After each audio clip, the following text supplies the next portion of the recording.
allow you share your story. Good day, Abibo, and good day, everybody. I can see that a lot of people are already watching me. So we're today on the Back to School series. We're speaking with Abibo, right? I don't know how to pronounce his other name. Abibo is not just somebody that I know randomly. Abibo is also a young man that I've also worked with for a while now. And even though we got connected online, his story is so interesting, amazing. And today, Abibo is sharing on the Back to School series. The Back to School series is brought to you by the Intentional Parents Academy and the Responsible Teens Academy. The Responsible Teens Academy is led by Etima Ome, and Etima Ome is right here in the studio. And Etima Ome and myself, we're going to be leading this conversation with Abibo. Abibo is our guest, and I am the founder of the Intentional Parent Academy. And my name is Wendy Ologi. Thank you so much, Abibo, for being here, and thank you for agreeing to do this with us. Thank you very much, Ma. Thank you very much, All Coach right. So, Wendy Abibo, we're just going to. and Fatima. All right. So we're going to just let you have the floor, share, the things that you need to share with us, and then we'll take it from there with the questions and all that. Just share with us your journey. As I know that I know a bit, but let me not let the cat out of the bag. Let us all sit down and listen. All right, everybody, you can go ahead.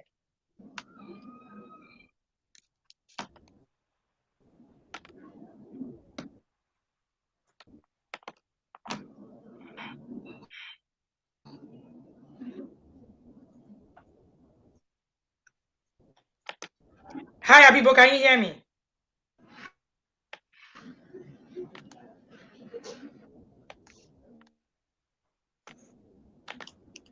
Etima, are you there? Yeah, I'm here. Okay, I guess Abibo is still trying to fix something. Please, can we go ahead while we wait for him?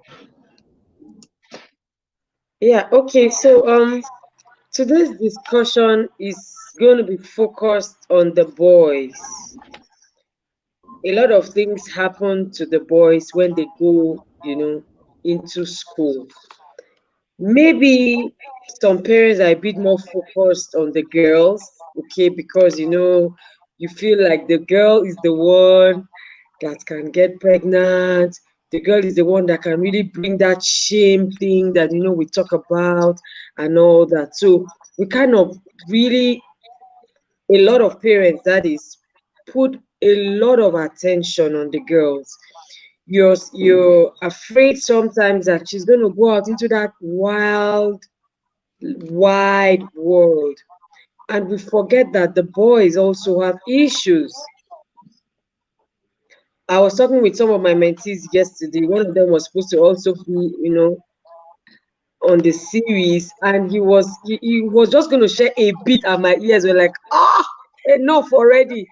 What happens, male campus, male hostel, male lodge, where guys are hanging out, where they're living, the kind of things that they do, the way the camp girls, the way they do alcohol, all the terrible things that they do out there.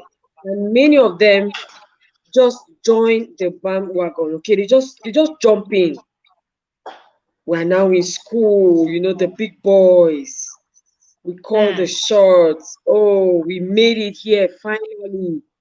Many of my guys, couldn't get admission, but I did, and I'm here, and they're excited, and they just throw caution to the wind. We need to hold our boys accountable. I'm actually very um should I use the word emotional about boys? Yeah, I want to hold boys accountable, from purity to academic excellence to character to godliness. I am leaving no boy out. I'm not leaving one boy out. I'm going to hold the boys accountable as well. Okay, so And sorry, so I'm saying boys should also think be trained. I had.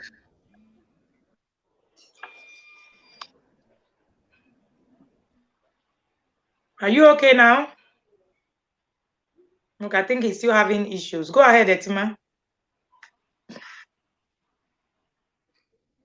So I'm saying boys should also be trained. Boys should know that when they get on campus, they will have issues. They will have issues. You know, they'll have trials too. Yes, yesterday we talked about the girls having trials. The boys have as well. They have the court issues, they have drugs as well. They're the ones that go for these parties. They're the ones that can party from the beginning of the session to the last day. They're the ones that can bully others in class. I remember those days, those like big boys kind of people, when they come into class, they look at you up and down, and they want to just collect your notes. You know, they want to just, they look at you, the people that they call like the bookies, the bookworms, and they want to just bully you, get up from that seat, bring that, show me your, when we're writing tests, they just look at you like, open your paper. open, Mm. open that answer sheet of yours, and let me just write everything you're writing. They have this feeling like, I remember once a girl was actually bold enough to say, excuse me, didn't you know we're having a test today? Why didn't you read? And the boy gave her this look like, me, read. And I'm like, so why are you here? We want to tell our boys, our teen boys, that you are going to school to get knowledge. You are going to school to get a degree. You're going to school to become a better version of you. That's why you're going to school. Could it be that many of them don't even know why they are going to school? They just feel like, oh, I did well in school. I made a good JAM score. Okay. And then that's the next place to be, a higher institution. And then for many, or for some, they are able to afford private, very comfortable, institutions, and then they are there. Boom. They don't really understand why they are there. So that's why we're taking our time to also call the boys out. You cannot go to school and camp a girl from like you're her sponsor. That's the word they used to use. You're her sponsor in school. Some of them come to school, they take their own funds, which their parents suffered to earn, use it to sponsor a girl through school. They are paying her fees, they are sorting out her accommodation, they are sorting out her issues with lecturers, sorting and everything. It becomes their sole responsibility. Why? You are also there as a student.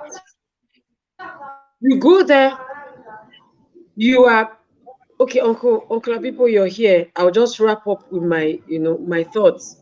You are there in school to become a graduate, to get a life for yourself. Don't get distracted. So let me let you have the floor.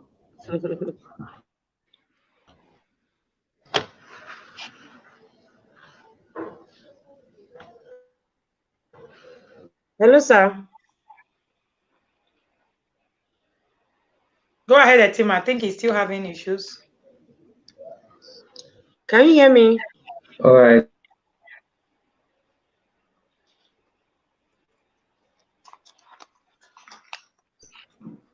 Okay, so Tiger was just saying how that at a party, both girls and boys were raped.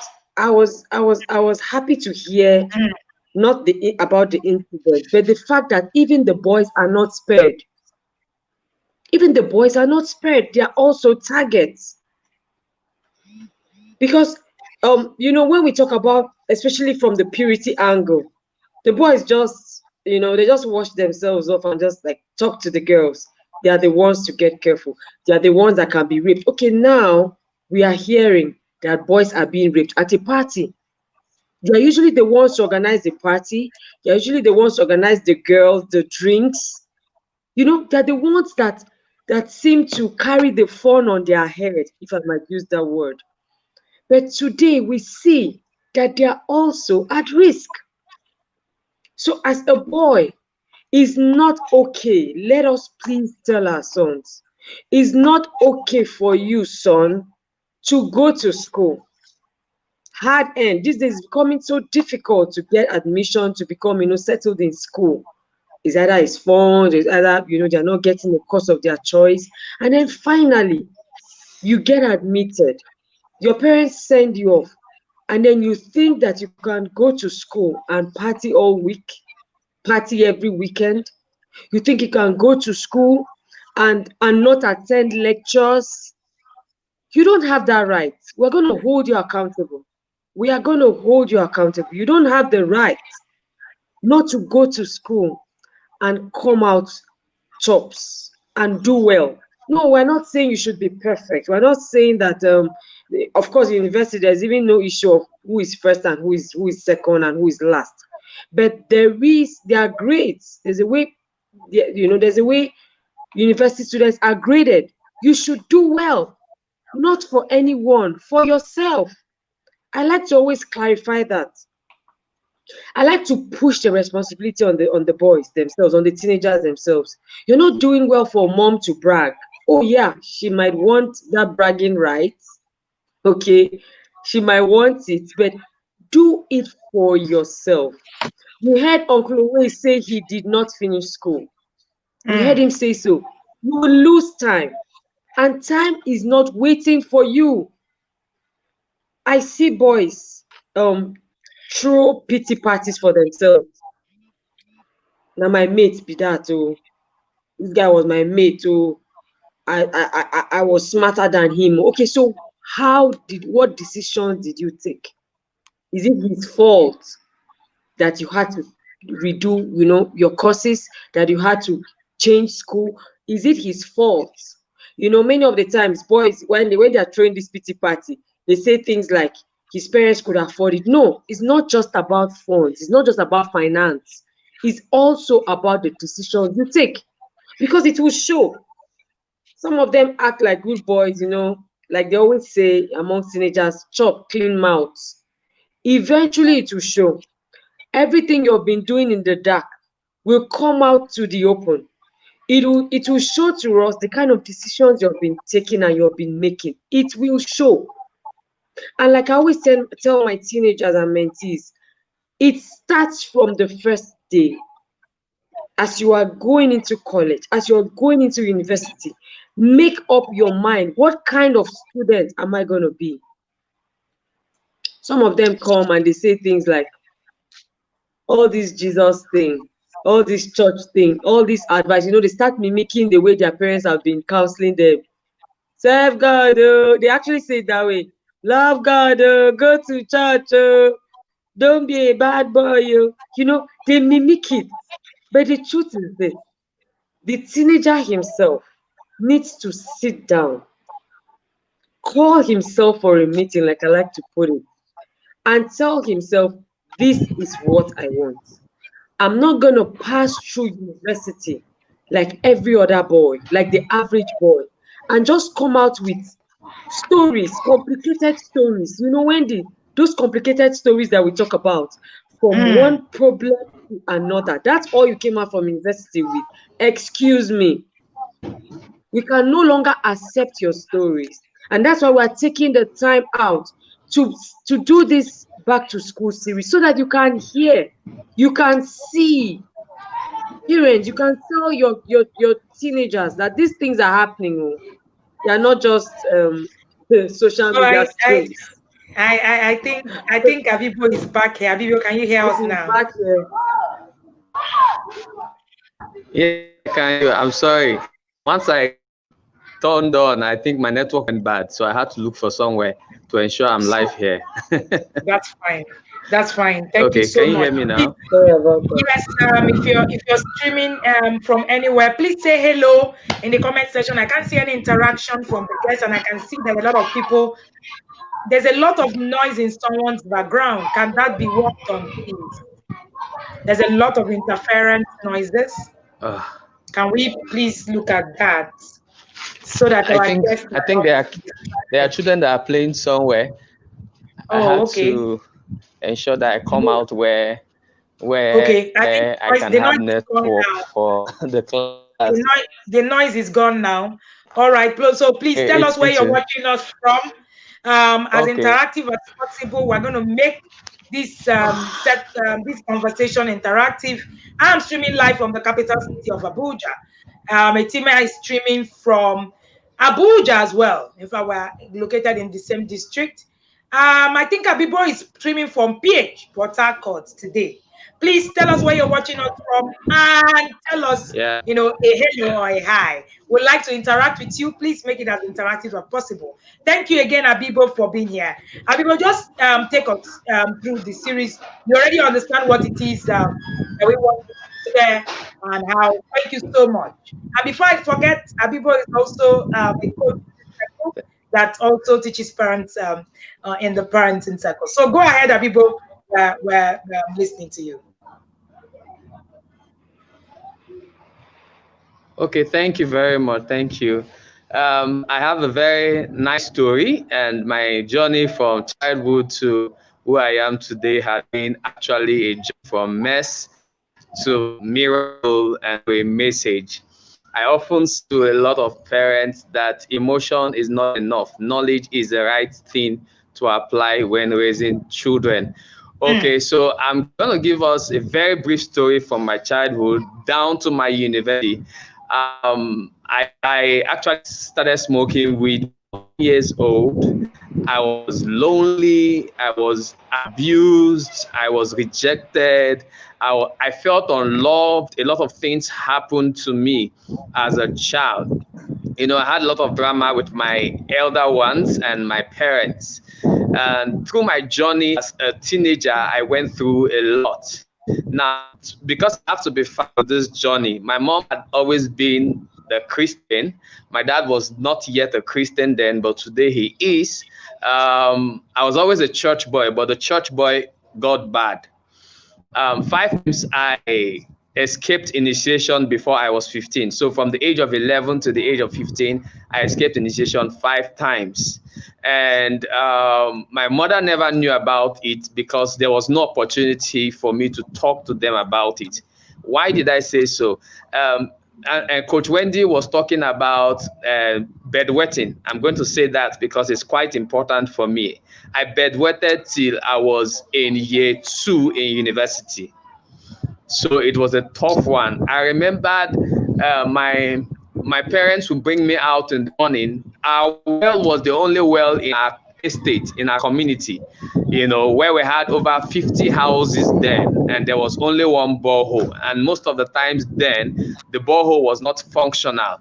So it was a government borehole. We stayed in a government residential area. So my parents would bring me out in the morning, strip me naked, and flog me 12 strokes of cane for bedwetting. And my classmates were always coming to our well to fetch water. So when I get to school, my classmates will tell me if I don't give them my meal, my lunch, they are going to tell the entire school that I bedwet. So I'll give them my food, emotional blackmail. I'll give them my food. And, because I have to eat, there's something that needed to happen. I have to look for money to eat because I was starving. So I'll look for a way to steal from my mother. That was how one of the reasons I got into school where some of my classmates started saying, look, you can make money. So I started gambling when I was 11 years old. I remembered using one of the school fees to gamble. The reason why I most times don't play Street Fighter, all these games, it's because I gambled with my school fees, I gambled with my lesson fee, I gambled my bag, my school textbook, I gambled a lot of things as a teenager. When I got stopped all of that, I remember it was when I got saved. But I remember the day I got saved, receiving Jesus, I remembered what happened. We were supposed to be in the court, and they sent us on mission. I was 15 years old. They sent us to steal 17.4 million naira. I was the one that got the information to steal that money because the owner of the money, his son was our friend, and his son told us about the money so that he can have a share. Since he had been begging his father to give him some amount of money, the father refused. Rather than communicating with the the boy about the need for the money.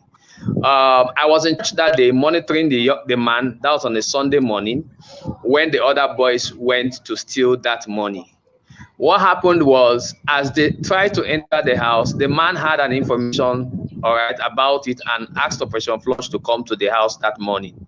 By the time they got there, and then the Operation Flush came, on their way trying to run away, the 4 of them were killed. So I was the only surviving person. I was 15, 17.4 million naira. My parents were not aware. Auntie Etima, are you here? Auntie Wendy, are you here? Yes, we can hear you loud and clear.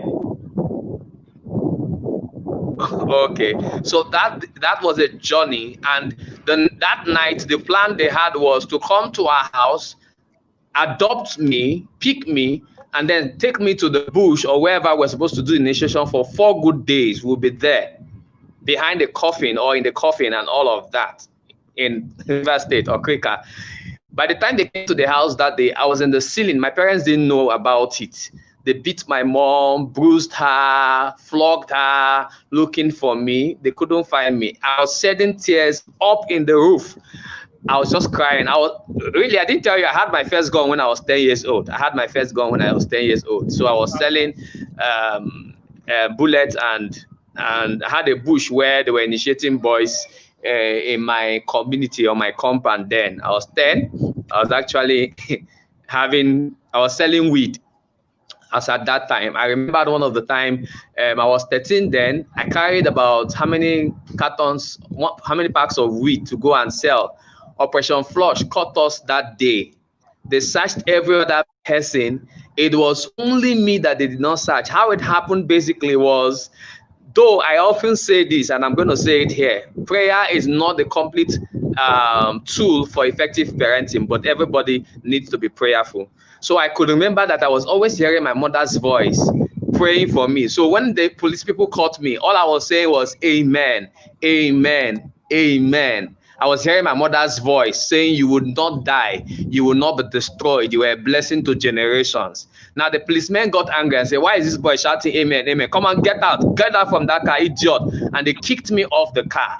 Prayer of a mother. She spent 8 years praying for my salvation.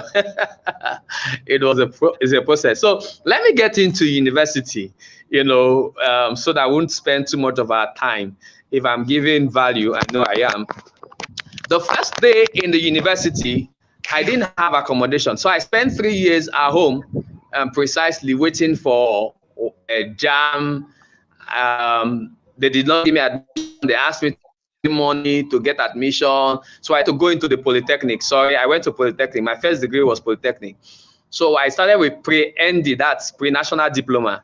The first day in school, my first time in school, the first day in school, I got to the campus. As I was stepping out, a hair was on the street of the campus. On the street of the campus, a boy was cut off. His head was shot off, and I came back home for 1 week.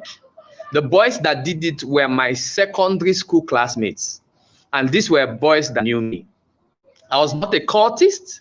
I intended to be part of the cult so that I can have a defense and then have some other power, as they often said to us, all right? And I didn't want to join any and anyhow cult. I wanted to join a global cult where I will grow to become a superior and then terrorize not just a city. I wanted to terrorize a nation, because I watch a lot of films from the guys like Tupac. I watch people like Pop Daddy and the rest of them, their music, and all of them were gangsters. I can't forget one song that they used to train us. You got to spend the most time life living in the gangster paradise. It means we're supposed to be gangsters to live in gangsters paradise. And the gangsters had money, they had fame, they had women, whatever they needed. So they were spraying money after money, time after time. So all those music were the songs Coolio, were the kind of music we're listening to. So I came back home. My parents didn't know what happened. I couldn't really tell because we didn't have a relationship. So the next time I went to school, 3 things happened to me. My first day in class, Vikings came to me. Then I was bearded. I was keeping my hair, and I was always quiet and wearing glasses. Vikings came to me, took my Samsung A800. That was in 2004. Samsung A800 and took my 12,000 naira and beat me up. So I was born again then. I was actually working with teenagers. I was preaching around our community, you know, and then some of the boys who actually wanted me to get into cult received the life of Christ because I encountered Jesus, you know. So what happened was, when they beat me up, I made a statement that day. I said, the person that sent you and you that came against me, I give you 3 days. Somebody is going to die. My dear, come and see beating. They beat me. They broke my head. I was in the hospital. But guess what? The power of God worked. First, I knew that I was coming to school with an assignment to study and become the best in my department. Next, I knew that I was coming to cause a revolution on that campus. But I didn't know that it's going to start up on the first day where Vikings will attack me. I went to the hospital. The next day, they were looking for me in class. They did not see me. My classmates came to me and said, "Oh boy, no come school. Oh. Vikings, they find you everywhere." The third day, I didn't know how they traced me to the hospital, the school hospital, and said, "Look, you have killed somebody. The person that sent us is dying. Please come and pray for him." I said, if I come to pray for him, number one, you will receive Jesus as Lord and Savior. Number two, you will give me my phone and my 12,000 naira. They said, we've sold the phone. I said, then the person will die. I was really afraid somehow in my own flesh, but in my spirit, I was strong. So it happened that the whole scenario happened. I went to the house. When I got to the house, there were boys to be initiated that day. Boys to be initiated that day were new students. Hey, so what happened was, I got there and I told them, look, I came with the gospel. I prayed for him. Instantly, the power of God moved and he got healed. And when they saw it, he knelt down and received the life of Christ. There were 9 boys that received the life of Christ that night. That night, 9 of them received the life of Christ. The next morning, Buccaneers came against me. They came against me. They attacked me on my way to school. They took me close to a bush and they said, we need you. Since Vikings can get you, we can get you. We heard your story from when you were young. I didn't know that before I came to school, some boys that were from my community who were in the school had played some past record, not knowing that I am no longer part of that life. I'm born again. They played some records. So when I came, I was like a tough man that people should just get, that once I'm in their team, that things are easy for them. Because I had military training. I joined Manowar and then I was made a parade commandant. I had military officers who trained me from Nigerian Air Force and then my army, you know, before I was 15. So already I had military defense and I had some defense from some men who said, look, if you get into this cult, you're going to be Baron. And really, before I got into court, a lot of people felt I was a cultist because I was a terrorist. I was a quiet person. But once you try me, I show you who I am, you know. And then they took me to the bush and I told them I'm born again. So while we're talking, I started praying in tongues. Once I started praying in tongues, I just made a statement. And I instantly saw like someone touching each of them and they slept. Each one of them, and they slept. The bush was not too far from my school. So I looked for a way, I came out. And then the man who saw me and was surprised. He said, you said if I should just come in, you won't enter court. Because possibly he knew that that's exactly where they did. So I shared the story with him. Now, they started calling me a tough man, a hitman. So I became a terror somehow in school. So those were one of the experiences I had. Now, the other experience I had was because I was still bedwetting, I was sleeping in classroom, not on the bed. I didn't have accommodation. Talking with a friend who had a girlfriend, one of my senior students in school. So he was not around. And the girlfriend was with her friends. All right. I was in the house before they came. I didn't know she was a lesbian. So I was sleeping. They came, 4 of them. They stripped naked and tapped me. And when they tapped me, I woke up. Like, what's happening here? Let's come on, relax. You know, Sabi woman. I said, come on, stop that rubbish. So they tried to, you know, rape me and I forced myself out of the house, you know. And that's how with boxers, they locked the door. I slept outside, you know, the house that day. I went to another person's room, a girl, and I was like, these people like the house, you know, this is not my house. Can I stay there? But I tell you, Auntie Tima, before the nightfall, the girl wanted to act up the way. She was trying to touch me and I came out. So I slept outside. You know, I cried that I was like, what kind of is this? What kind of life is this? Should I go back home? My parents did not pay for my school fees. I paid by myself. My parents were saying, look, just stay at home. But I said, no, I must go to school. What kind of life is this? So I slept outside. The next morning, I took my load, you know. I had to start looking for where. I was keeping my load in a hostel. I had to meet one of my classmates while I was sleeping in class. So the next morning, I'll come to change. Now, those experiences happened. I noticed that a lot of students were threatened and initiated into cult. I had some of those students came to me and then, you know, shared their stories. So I joined fellowship. In fellowship, there were lesbians. In fellowship, there were homosexualists. In fellowship, some of them came in there, become your friends. And once they're friends, they now come to the house, play, you know. And then you go there, do the initiation. I remember one of the boys invited me to his house. I know that the boys were actually there. So by the time I got there, I sat down, they just came out and were like, oh, boy, turn. I told them, you don't me. We are terrors in this campus. Have you not heard of Abibo? Go and ask in Reef Poly who is Abibo. Then I was actually a new student, but I just knew spiritual authority. First, I came into school with the consciousness that I'm born again. I had God inside of me. I know who I am. So the word of God that was inside of me had developed me. I came for studies, nothing else. I didn't come for woman. I didn't come for anything. It was studies.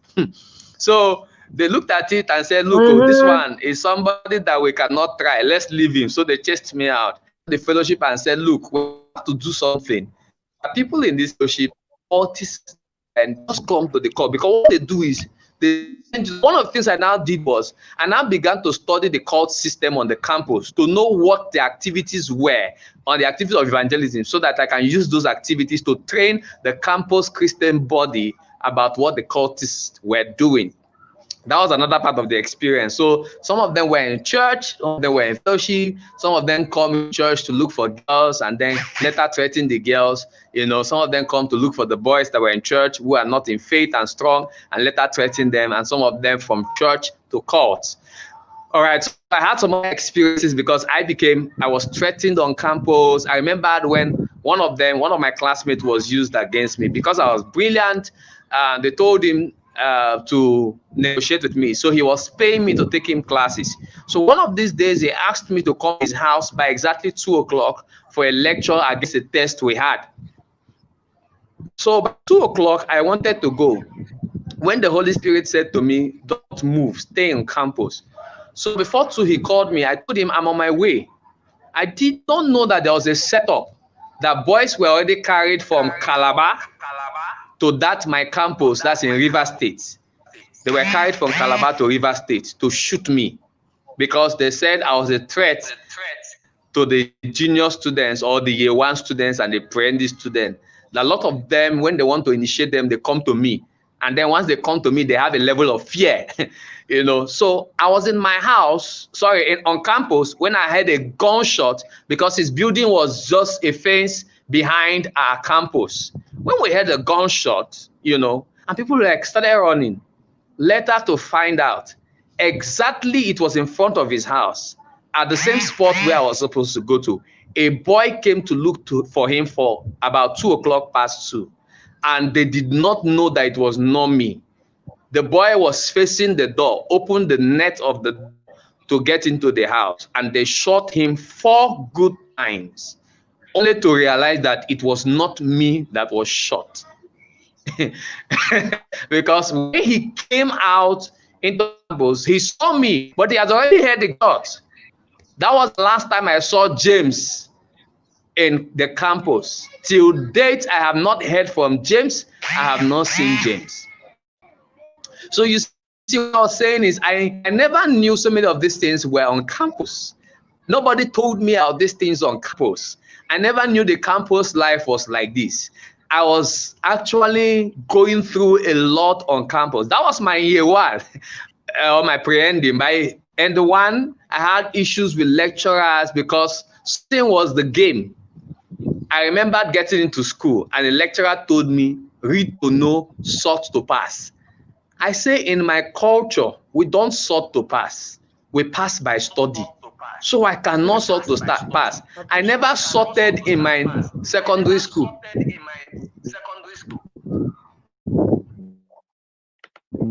Are we together? I think I can hear my. Yes, go ahead, Abibo. Coach Wendy, are we together? Okay. Yes, I can hear. I can't sort in my secondary school.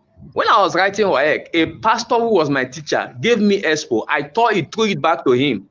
And I told him, if others can do this, not you. He got angry with me. So not in my university I was sought. So when I told that lecturer that thing, the man said, I'm going to fail his course. I studied, I passed that course, but the man failed me. I wrote against the man to the school, but because he was one of the tough men on the campus, my age was playing around it and said he cannot do anything. That look, the school cannot do anything to this man, to forget it. So I had to leave it, you know. So I had to read again for the next year to pass that course. But the point was, lecturers were failing students who did not sleep with them, failing students who refused to sort. And I told myself I can't sort, you know. So I had an extra year in my ND because of 200 naira. A lecturer said, look, if you don't give me 200 naira, you fail my course. A course I saw that I made, somebody that made 30/30 in CA, how can he fail the exam? And wrote the exam and prepared people for the exam. How can he fail it? But lecturer said I had 39/100 in my everything, you know. And I told him it's not true. They should bring my script for remarking. They said they cannot. But you know, he said I have to pay 200 naira for sorting. I said no. I came out with to this school with a resolve that I will read and pass without giving a lecturer a dime, so that when I become a lecturer on campus, nobody will go tell me that, look, I knew Abibo when he was in university. He sorted me. I had my resolves, I had my values, I had my system. I did not look whether my parents had the money or not. I told myself truth. I did not care whether, look, we are rich or we're not rich. No. And part of the things I did was I studied and I took care of myself in school. I tell students today, I say, you don't have an excuse why you have to follow a lot of people. Curtis met me and say, if you come, we're going to give you money. Look, I told them that I managed, contentment was one thing I used. I remember that time, my parents didn't have. My father lost a lot. My mother had challenges. We had challenges at home, you know. So what happened was, I remembered eating 5 cabin biscuits and I'll use cowbell, that 10 naira cowbell, twice. That's for 2 days to ensure I ate. And I'm going to school, I will eat without meat. What happened was, I started converting my knowledge to currency. I had to do tutorials and people are going to pay me to take them classes, and that was how I took care of myself. And later in my HND, I began to sponsor people who lived with me on campus. Let me give this little story too, because the campus life is one big life. It got to a point in the campus, in my HND1, I was the best student in my HND1, the entire school. I was on 3.98. When my lecturer was angry, he said, 1, tribalism, I was not from his tribe. 2, he was angry that I became an influencer on campus because almost everybody sought my counsel. And then when I became a fellowship president, JCCF coordinator precisely, JCCF coordinator, what happened was the rector said there should be no fellowship on campus again. If there should be a fellowship, it should be 1 day and 1 hour in an entire week, no Christian body. But he approved care guides. He approved some other groups. And I wrote him a letter. I said, sir, I just came into office. If you say it was fellowships that was making students to fail, can you give me just 1 term?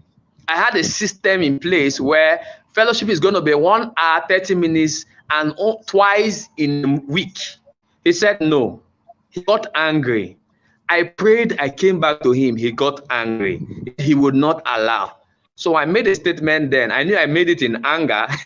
I said, sir, you're not going to complete your tenure as a rector. So the rector picked it up, raised the panel against me. 14 times I was into panel to be expelled. Cultists were giving my picture. Military men were giving my picture. So one of the military men that was giving my picture, sorry, can I continue? I'm saying a lot of things right here. Oh, yes, I want to cut you so that we can bring you back to where we started from. Okay. I want us to take it back to where we started from, Abibo. Okay.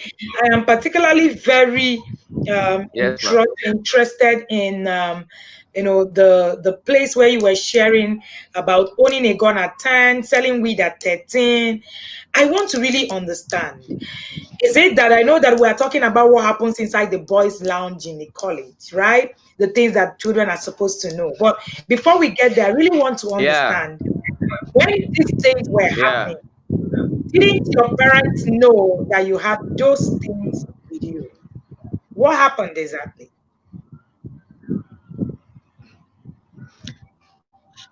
Okay, they didn't know. So this was what happened.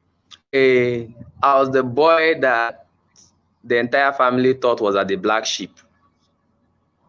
So I was rejected by my brothers too. You know that time where entire neighborhood gathered to share stories when we were young. I would come into that circle and my elder brother would tell me, your mates are not here. Meanwhile, my younger brother, I'm 7 years older than, was there. My neighbors that my age mates were there. So you know when a child feels lonely, what happens is he will look for who accepts and loves him. So the people that accepted and loved me were already doing weed. They're already smoking. They're already carrying gun. So those are the circles that I got involved in. I stayed in a very rough environment where if you're not a cultist or you are not part of any social club, then you are not part of anything. You'll be abused, you'll be threatened, you'll be beaten, people will take from you. And then because I actually needed some money to gamble and to do other things, I had to start selling pure water. So when I sold pure water, I was selling pure water in the wrong environment. Then slaughter, till now, I was going to slaughter. So when I got to slaughter one day, they took my pure water and did not pay. So I got angry and I followed them to where they were. And one of them saw me. That's why I now say if I want them to pay me the money, I should go and supply this wheat to so person. I went there and the person gave me big money and I returned it. I said, so they make money from weed like this. Another day they carried me and said, go and supply to them. I said, let her do it as my own business now. Since I know people that are going to sell this weed. So my parents did not know because one, my brothers actually, in a way, let me use it quote and unquote, rejected me. I was not accepted in the circle where they played.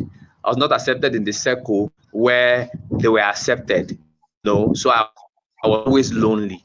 I was always feeling loneliness, rejection. So when someone is rejected and depressed, anything that comes into his mind that feel like will make him accepted is what he does.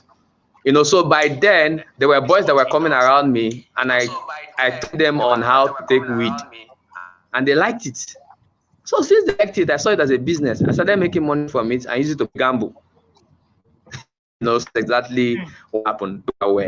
And I tell you the truth, most of the nights I would just keep in from my window and go to smoke and come back. That's why Tom now. Tom was my cure. I finished smoking, used Tom, used anything to wash my hands, and then I was off. So my parents were not aware because they were far. There was no relationship and connection.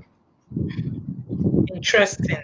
And you shared something about bedwetting when you had started, and you were saying that this started because you had a lot of bedwetting and a lot of shaming out of bedwetting. Can you give us a background story also on that as well? That will also help a lot of parents. Yeah, I agree.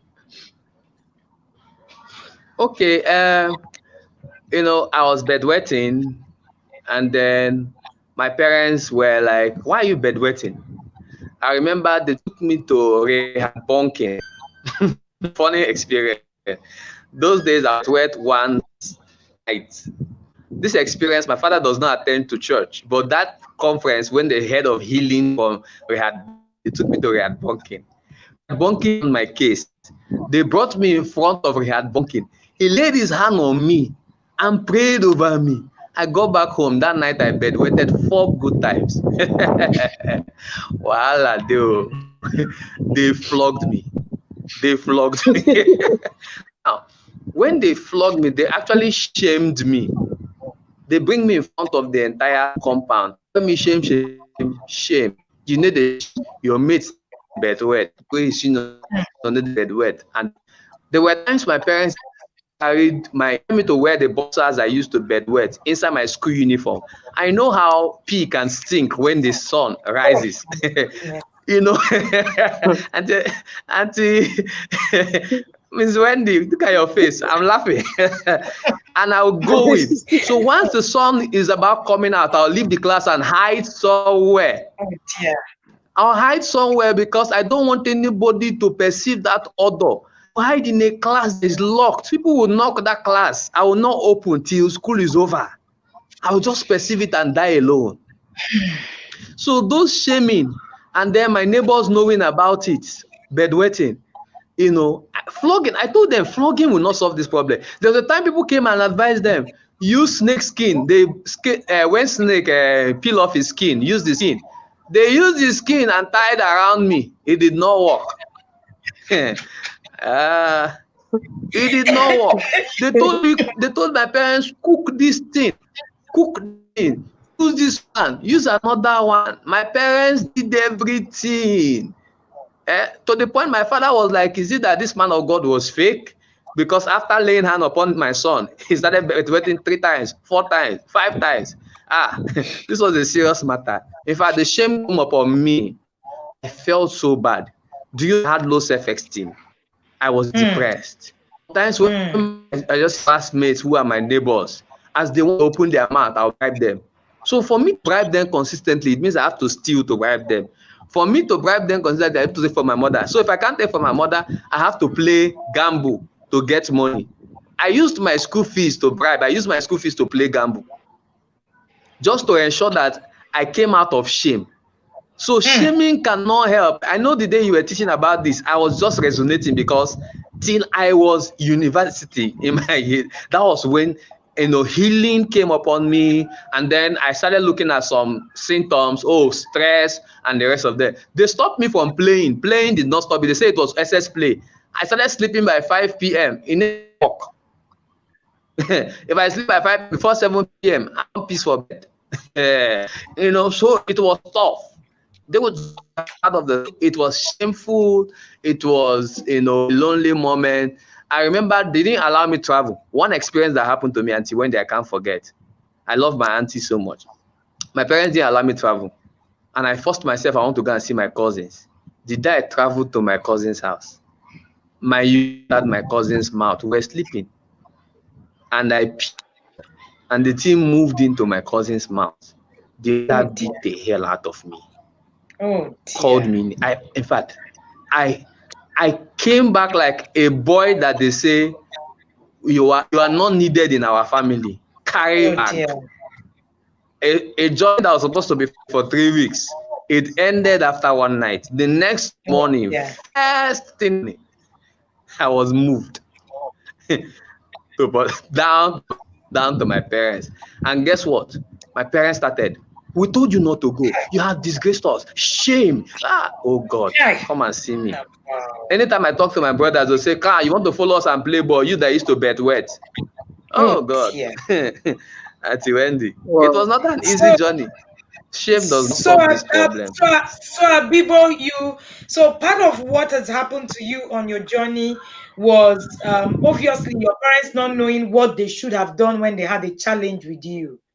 Bedwetting was an issue. In fact, from what I'm even saying, it's as if all the things that happened started from the bedwetting issue. Yeah. Right? That's where everything, you know, went round. Anger. So everything he did was to be able to get himself out of the shame.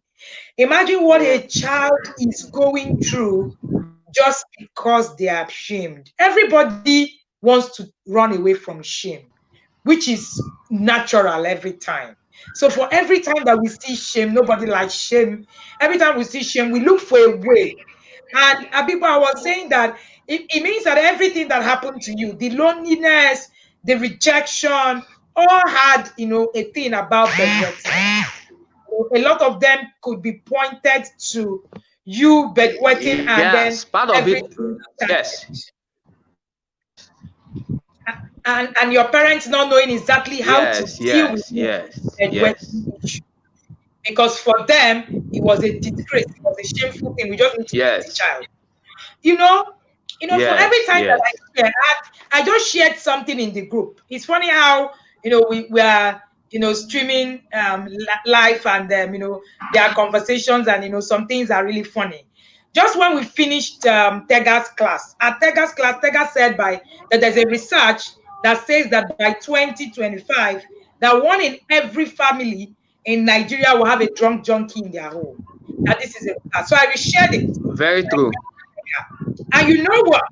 I have looked at the comments. There are 43 comments on this stream, and only one person said, let's fight it now by inculcating good values in our children.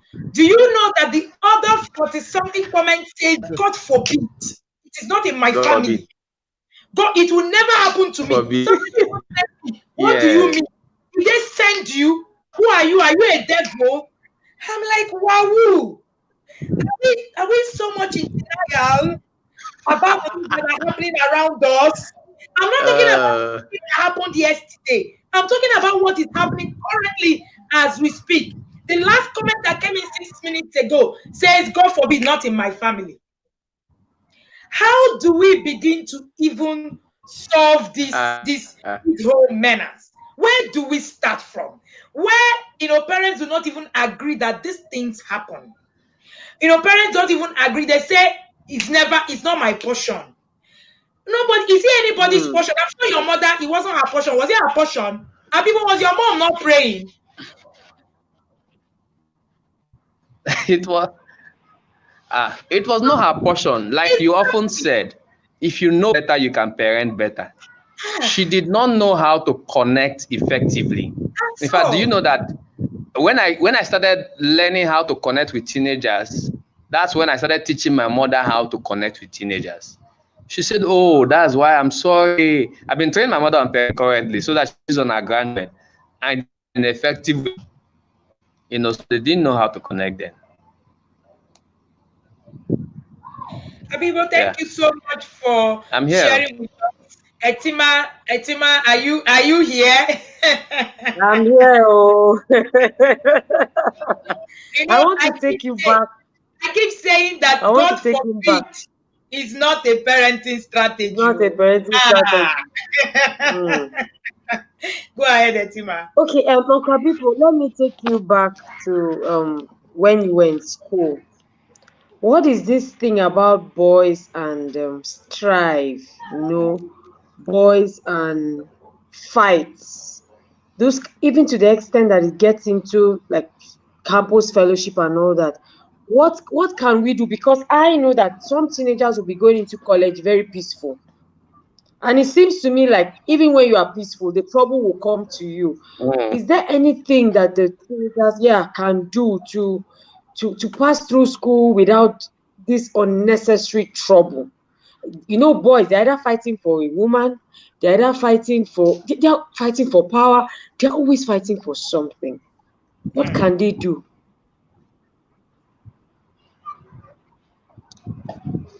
Okay, thank you, Auntie Tima.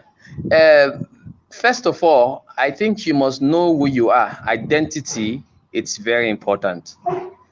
Identity, is identity with character. Oh, they are out. If anybody is here, please let me know. No, go ahead. Go ahead. I think I'm the only person here. Go ahead. Okay. I'm here. So the first thing you need to have is an identity.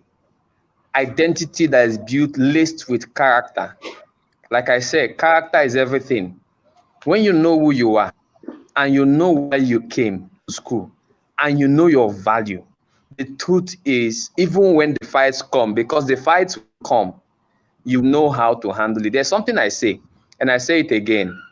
When your character is lacking, your charisma can hold your future, and anybody can take hold of you. So they threatened my character because there were times they sent girls to come. The lecturer sent girls to come. So if I had a girlfriend, then they can undo me. But I didn't have a girlfriend. They sent the ones for fellowship. So I saw that it was character problem. So if they know that, look, they try everything, they did a lot of things, but because I was resolved, as I started building my character, and I went there with character, and I said, look, I didn't come for girls, fine girls.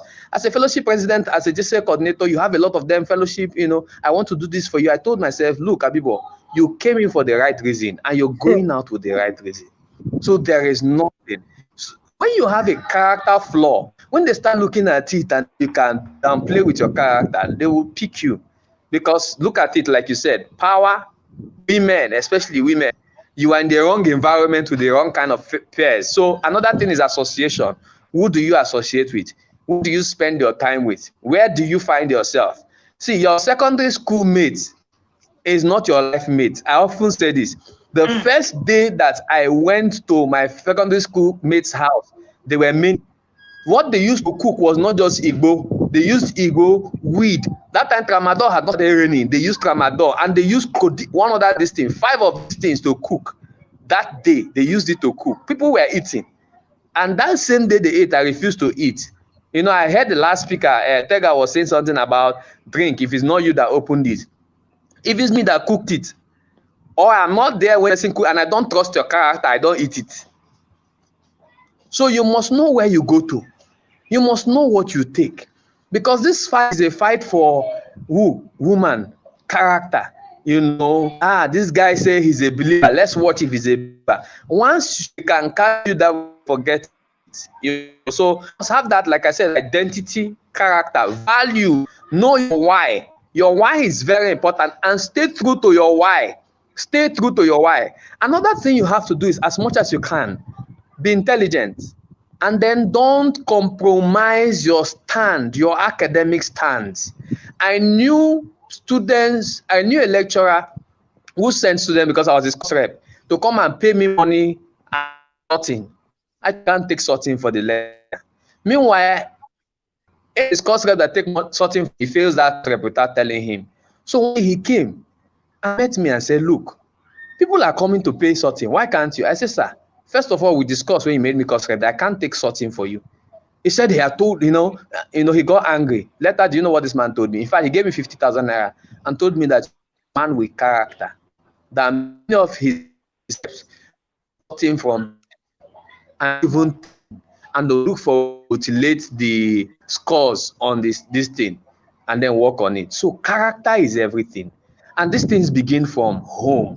It begins with the skills. When Wendy brought about that 13 skills, it begins with the skills your parents teach you. See, it's not what you tell the child that matters a lot. It is who you are to the child, how you connect with this child, how you prepare the child, so that when things are happening, the child come back with a feedback to inform you. I couldn't call home. Let me say this to parents right now, even as you listen to me. Don't control your children, connect with them, prepare them for independence. I remembered something. My years in school, my father never called me one day. It hurt my spirit. I remembered another thing. All my elder siblings, their matriculation will go, will cook and everything. My matriculation, not even matriculation gown.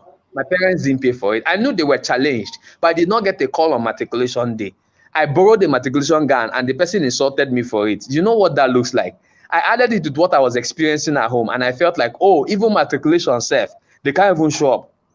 In my matriculation, I used cabin biscuits to give people, just only cabin biscuit and pure water. I bought it with my own money. So get involved in the things that are very, how would I put it? Make your children feel loved, accepted, and significant. That can help them stay true to their value. Because many reasons why some children on campus, play down on their values or compromise is because the love that you're supposed to give to them that helps the value to stay true is not there, is missing. Where love is missing, most times compromise will step in. Let me say that again. When love is missing, most times compromise will step in.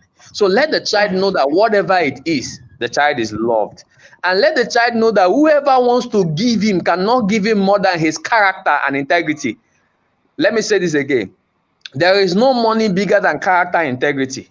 Character and integrity are the biggest currency every parent should and must teach their child. Let the child come to see the value of character and integrity, so that no matter how they are giving, the child will not. Because, see, the cultists are going to give you money. They are going to tell you, don't mind Vikings. They don't even know what they are doing. Sometimes this is another thing they do. Sorry, let me say this clearly.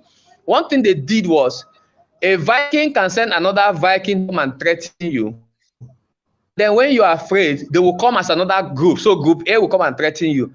Group B will come and act as if they are fighting against group A to help you. You will now feel like group B are so interested in you and they love you. So you make them their friends. Guess what? Before you know it, one day, both group A and group B will meet you the same day. And you'll find out that both of them, so they have schemes. I know some of their schemes. I've seen them. I've shared a lot of times with some cultists who are ex-cultists. I'd share with me when we're in school. They call them thunderbolts. Thunderbolts are ex-cultists who are in school, who start helping people who are threatening to be initiated, to hold their stand. So I say character, integrity, those values are part of the things that can keep you to this process. And the team, I was able to respond to your question.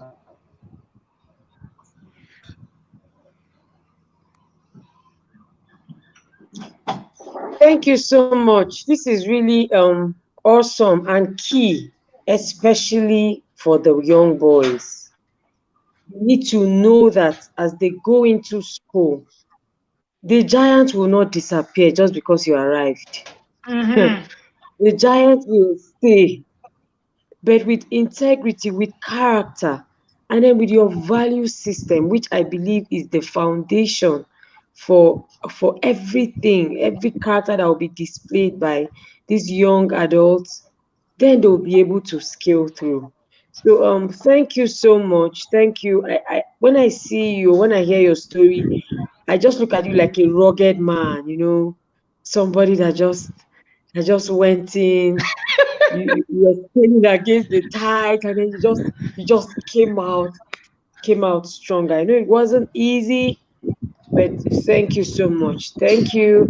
I'm holding on to a lot of lessons that I will share with the teenagers as they go to school. I'm sorry about, I heard when you said that when we show our children love and acceptance, it helps them hold the values clearly. I remember when I said that even your ability to connect with your children as a parent can interfere with your discipline strategy. Your ability to connect with them, you're talking to them about purity, and then they cannot connect with you. In their mind, they're like, you, how? Please.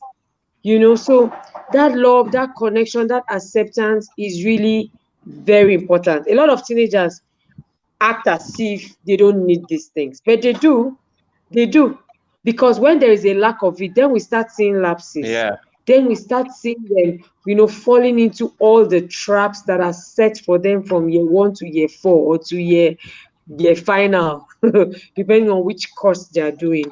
So thank you so much. Thank you. We have a lot of learning points for our teenagers as they go to school. Like you said, it's not going to be easy.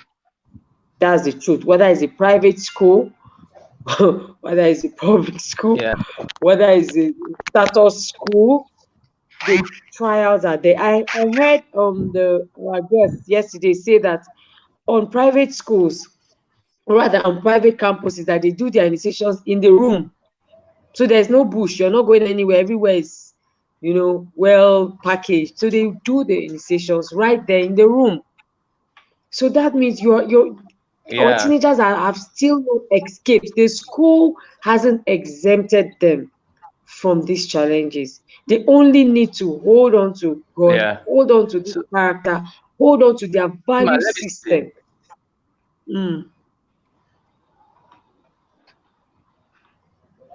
Go ahead. Let me say something so that we can also remember this. See, these lesbians, I don't want to talk about my encounter with homosexuality stories. I have a lot of this. I've been this mess. I've gone on this thing. But you see, lesbians, homosexualists, cultists, they are actually ambassadors. Let me say this. They have understood discipleship. They have understood evangelism. So when parents do not disciple, discipline, the discipline is not the punishment. When they don't train, these people have their training patterns and system there are strategies that if they don't catch you in year 1, they will catch you in year 2. If they don't catch you in year 2, they will catch you in year 3. If they don't catch you in year 3, they will catch you in year 4. So they don't give up. They have lecturers who are ready to and train. So they do consistent training. If molding and building for the work, they are called into a ministry. They are called into discipleship. Wow. In fact, they used to do catch them young. They used to do, there are a lot of things that they do. I know it because I had a lot of girls who were threatened to get into lesbianism. There are a lot of boys who were also threatened to get into homosexuality. I was one of them. I got scholarship not knowing that it was homosexuality. My parents were not aware. Out of 764 people that traveled abroad for that scholarship, it was sponsored by my government. It was sponsored by a gay master that we knew in Port Harcourt, who is already dead now. My parents did not know. Out of 764 of them, only 6 of us opted out from Ghana. Out of 764.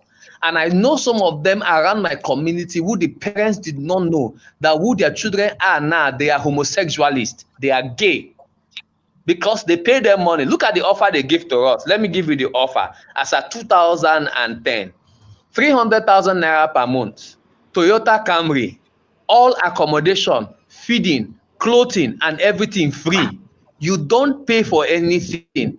For the 4 months I was in that school, I never died for anything. I was eating 4 times a day. I go to the gym every day. I never washed my clothes for any reason. 4 good months. So they actually hypnotize. They actually train you and prepare your mind to say a yes. How many parents can actually take their children through a right journey where they make decisions on their own based on mentorship, based on coaching? That's why I often say when parents just complain about their children, I say many times you are complaining because you did not do the right thing. You never did the right thing. I know the other person was sharing. You have to prepare your teenagers for independence, not for control. When you control them when they are home, when they get out, they're looking for independence. They'll meet the wrong set of people to give them independence. So I out of that because of value, like we're also saying, this value is what I teach you. Value, character, integrity is very important.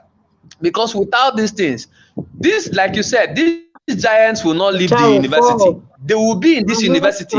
They are nurtured, they are trained. We knew people who left my school 2 years ago. They came to do discipleship, they do camp, they do mentorship, they train them, prepare them for the next assignment and generation. So they have this consistent thing. That's why it's even important that the campus fellowships right now on campus should actually learn some strategies and skills for discipleship, because it's very important. Many of them don't know. That's why when I go to these are the things I do on campus, because many of them don't know what these people know. Because they don't know, they think it's prayer that can solve the problem. Hey, it's a lie. People pray and then become homosexual. People pray and become. Prayer is good, but character cannot be prayer. Character can be trained by knowledge and decision. And so it's very key for them to know this strategy. Yes. Yeah. So these people read the Bible and they pick up strategies that the disciples use, and they look at how they can use it in their own system to make the people come to their system. I say it because I've had ex-cultists who are believers now, and they share with me some of those things. Pick up the Bible, they look at Acts of Apostles, look at the discipleship system, and pick up strategies to grow these people from this point to another. When this man was sharing today, you saw what he was saying. From point 1 to point 2 to point 3, he became a don. All right? Those are the systems used, and it works for them. My question is, what systems are parents using to know that this person has passed the level of a novice to this other level, to this other level? When these systems, when Wendy talks about system and parents just complain, I pity them, because let me say this and say it clearly. Every time you ignore the right thing to do as a parent, you are destroying generation, and it will fall to you, because your children will suffer. It's not a prayer point. I believe in prayer. Pray a lot, and I teach about parenting with the Holy Spirit. But beyond that, the Holy Spirit wants us to have system. Even the Holy Ghost has system. That's why the Bible is written. So Christianity is not a place to displace systems that are necessary for the child development. And we need to understand that these children are growing. You have to grow with them. You have to grow with them, consistently grow with them. This year, I was telling Wendy, at lockdown, I bought her book for the first time. I finished that book in 2 weeks. I read it 3 times. I purchased about 14 parenting books that I can pay for. And I keep reading them. And some parents say, you're not a parent. Why should you be talking about parenting? Why should you be counseling? Wendy, go to her book. If you're hearing me, go to her book, Connect to Correct. The first page, she said, parenting is a learned skill.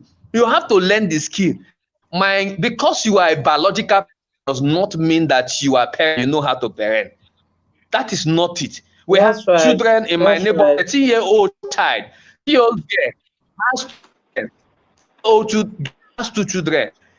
13-year-old girl has 2 children, has committed 7 abortions. And then those 2 children, she's a parent, right? What does she know? She lacks emotional intelligence, and she stays with her own parents in the house. What the frustration? Sorry, I'm speaking from the point of, this is the point now. Guess what? And that girl now wants to get into year 1. She wants to leave her 2 children with her mother. Ask me, what has she been trained to know? What has she been trained to do? Don't you think she will go back into that university again? And then other bigger boys. If the boys that slept with her are boys that are cherewere, they stay in the environment, they don't have enough. These boys that are on campus that have money, some boys have money. They came to campus, and what they teach, they do is, they impregnate you about it. Otherwise, forget it. Some of them are not students. They show up to have girls. So they have the money, they have the girls. Let me tell you one of the things they told us then. They say, if you have the money, you have the girl. If you have the charisma, you have the girl. They never told us if you have the character, you have the girl. So they have this discipleship system. If I go on, there are things I want to share, but time will not allow us. But these are things, the current system, this lady was talking about, in the next 5 years, 1 of 5 is going to be addicted to alcohol or drugs. Let me say this. In Port Harcourt currently, if you have 5 boys around an environment, 2 of them are already addicted to drugs. Let me say it again. I saw a 7-year-old boy smoking codeine. There's one they call a 7-year-old boy in a field. And then when I walked up, I was discussing with the boy. I told him, can I smoke a little? He gave me. And I'm like, oh, before I smoke, let me ask you, how is this helping your future? And say, which future? Forget that thing. My father, they take dope, Scara. What is that? My father, they take dope, Scara. So what do you want to tell me? You know the next thing he said? Like father, like son, nah. Train up a child in the way he should grow. A Bobby, pochichon. Hey, now tell me, if the parent is actually involved in this mess, how then will the child be trained? So before you start talking about your child's character, ask yourself.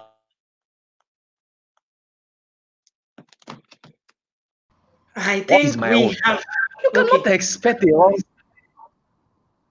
Okay, I have to go. Yeah, Sorry. go ahead. You got Thank you very much. Okay. So you have to check all these things. You have to look at all these things. The parent, what is your value? Not just to write that value system. Are you having your own value system? Those value systems, are they working in your life? How can a parent who actually is sleeping with other men tell his daughter or her daughter and say, look, oh, this thing you want to do is not good? A daughter was telling the uncle, I cannot hold it again. They've been persuading me, but I cannot. As I talk to you, I saw my mother with one uncle with respect on the bed. So the values are important. So these children come out with some of these things, and when they get to university, it becomes the freedom for them. So as we are saying, I'm encouraging parents, we have some work to do. God bless you. Thank you very much. Thank you so much, Abibo, for sharing with us. If you've been listening to us, this is our Back to School series. And our Back to School series, I've had 4 people being interviewed on this platform, where we've been looking at What are the things that happen to people when they get into university without even having, some foundation? And I told you that in collaboration with the Responsible Teens Academy, that we brought this back to school series with parents. And part of what the Responsible Teens Academy also does is that they help children to be able to prepare for the future. So they help teenagers to be able to move from one point to another. Etima Ume is the founder of the Responsible Teens Academy. I've known Etima for a while, and trust me, Etima Ume have worked with so many teenagers. In fact, teenagers who have now become coaches themselves, who are now mentoring teenagers and all that, for years. And I met Etima as a teen teacher, right, in church, and Etima has gone even further to now do this with lots of structure. If you have a child who is supposed to get into school, who is in senior secondary school, who is trying to get into the university, please reach out to Etima. Enroll for that masterclass so that you can have those conversations and your children will learn.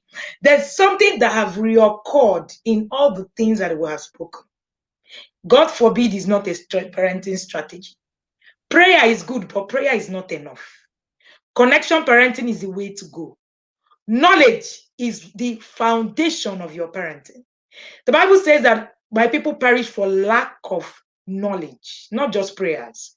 So you can pray and not do things. And people shared something that was very striking for me: discipleship, strategies. And when he was sharing it, for me, it was striking.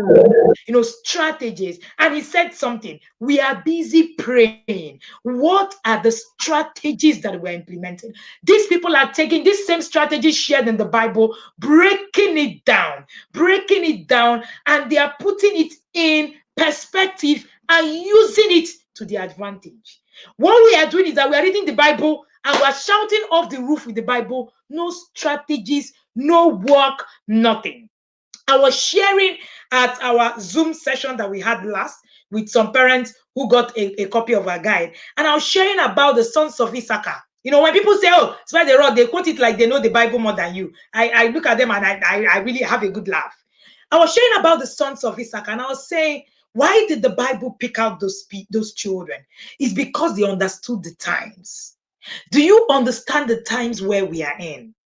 This should be one of your biggest anchor, your biggest takeaway. What exactly are you teaching your children? Or are you just assuming that, because you are a parent, you have automatically become someone that can raise children? No, being a parent is not enough. There's a lot of knowledge out there for you to grab. Part of what we're saying is that you can reach out to people who can help you. It is an error to think that only you can do this journey. It's an error in itself. And I've been sharing this since yesterday. And if you're just joining us today, this is the Intentional Parents Academy and the Responsible Teens Academy hosting a back to school series with you. I feel like continuing this back to school series, every day, just, sharing people's experiences, because share their experiences. It's not from coach. It's not just coach. Maybe you might say she doesn't have enough experiences to share. But we're hearing it from people who have gone through the rods, who have, been able to go through a lot of things. How do you have a child 10 years, had a gun, and you, the parent in the home, didn't know? It's a failed system, and you are praying. What exactly are you praying for? Now, that's the question. So as we're praying, prayer is good. But trust me, you need strategies. You need a plan. What plan do you have for that your child that is going into the university? What do you want to give them? What do you want to show them?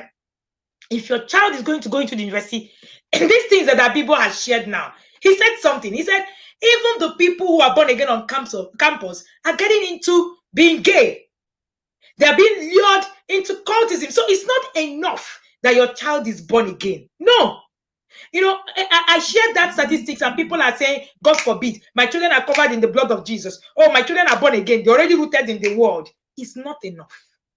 Your children must understand what they are there to face.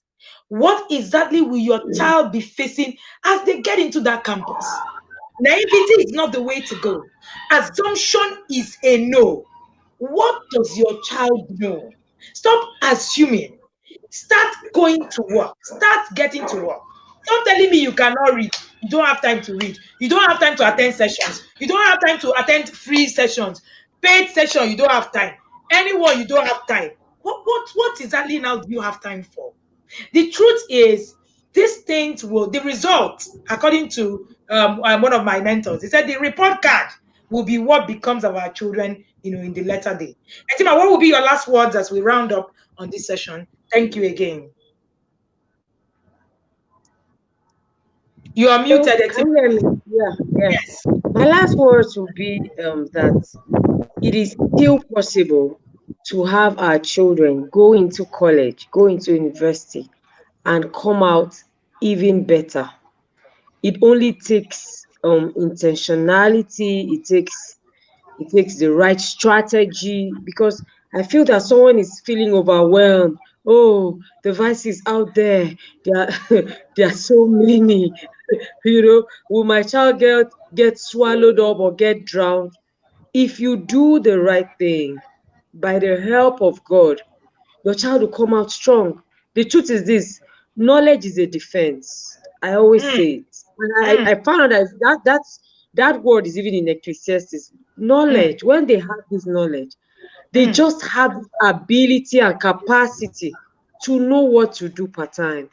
From their relationship with God, to the decisions to take, to the character that they exhibit, everything will turn out right. Yeah, they will not be perfect, but they would know how to find their way back.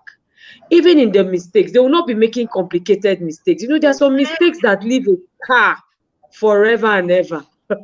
This would just be. In fact, there was someone after the yesterday's session, Etima, somebody reached out to me and said somebody he knew on campus who was supposed to, was a head of a court, and then he went on and on. Today, the guy is born again, but guess what? He's a pastor in prison. He's serving a life sentence.